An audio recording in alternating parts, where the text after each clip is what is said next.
Welcome to The Explainer. Today, we are opening a case file on one of history's biggest mysteries. We're investigating some pretty wild claims that the story of Christianity we all know might have been, well, heavily edited, and that some crucial truths are still hidden away. All right, let's just dive right in. We're going to start with the one question that is at the heart of so many theories. What is the Vatican not telling us? And look, this isn't just some dusty old historical debate. This is about a story that has shaped our world for 2,000 years. Now get a load of this. This single, explosive claim comes from a really controversial ancient text, and it challenges the very foundation of Christian belief. It really sets the stage for a whole investigation because, think about it. If this were true, it would change everything. So to really get to the bottom of this, we're going to approach it like a detective's case file. We'll look at the Bible's edited history, we'll examine a bombshell of a gospel, check for forgeries, and we'll even take a peek inside the Vatican's legendary secret vault. Let's get to it.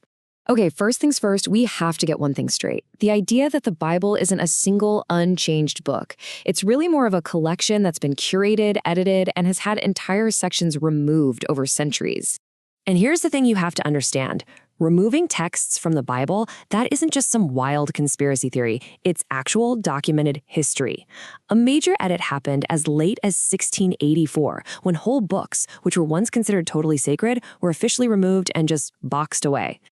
And that brings us to this key concept of the Apocrypha.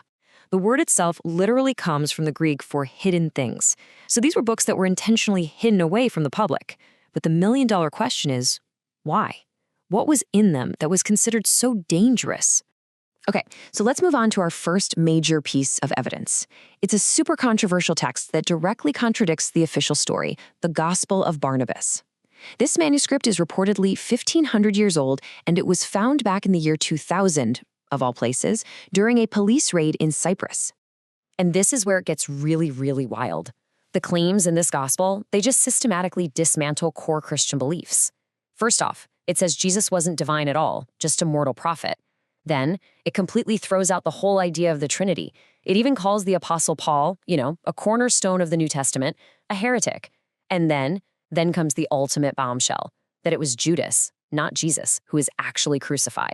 So you can see, this was a fundamental conflict. This wasn't just some simple disagreement. The gospel describes a pretty bitter feud between the apostles Paul and Barnabas. Paul's version, the one we all know today, preaches that Jesus is the Son of God. But Barnabas was insisting, no, Jesus was simply a messenger. This was basically a battle for the very soul of this new religion.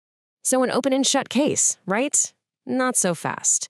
Any good investigation has to scrutinize its own evidence. And when you put the Gospel of Barnabas under the microscope, some pretty serious problems start to pop up.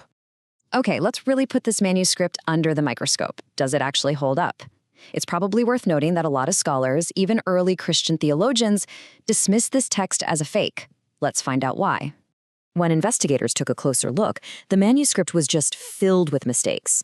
For instance, it gets its history wrong, claiming Pontius Pilate was governor decades before he actually was. It gets the geography wrong, totally messing up the locations of key cities. It even makes cultural errors, like mentioning wooden wine barrels, which weren't really used for storage back then. They used big clay jars.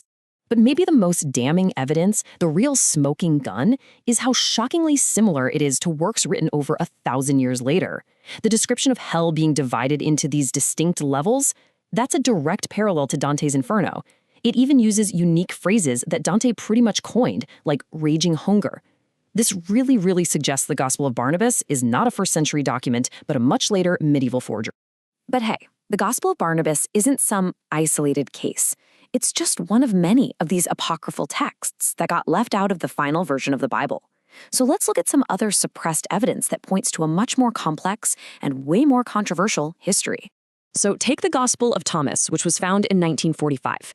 It presents a radically different Jesus, one who's actually pretty ill-tempered sometimes.